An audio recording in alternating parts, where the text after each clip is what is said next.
Hey everybody, Riverrat2013. This is from my last two hunts. I don't have a waterproof camera or anything yet, so this is it for now. But got out yesterday, January 8th, and played in the channel. Since up here, a lot of the lakes, they got ice around the edges of them right now, and a couple are completely covered up, so kind of limited to the water, but lots of rocks and good places to find things.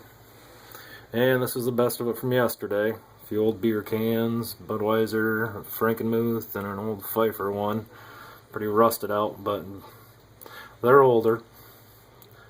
Usual fishing lures and weights, a couple buckles, knife, couple spoons. This one's Royal Saxony, silver plate. I think 1935 is the pattern.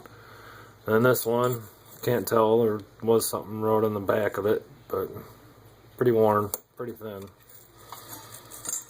And we had a U.S. postal key, do not duplicate, number 7501, another little key. And this bottle opener, which is probably the strangest thing I found. He'd been in the water for a while, tried electrolysis on it and gave up on that and just went right for the grinding wheel, buffing wheel, to see what happened. And a little different, to say the least. And then got the shark's tooth necklace, an earring, the first silver coin of the year, a 46 rosy, 3 wheat pennies, a couple older nickels, and a bunch of change.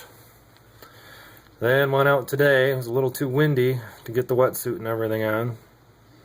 Just hit one of the parks in town. And we got 2 more silvers, 56 Washington and a 42 S Merc. So I was happy to get a Merc today. Happy to get silver anytime, but really happy with getting this. I'm up to 3 silvers already this year, which is great for me. And weather holds out, and tomorrow I'll go out again. Anyway, happy hunting, and thanks for watching.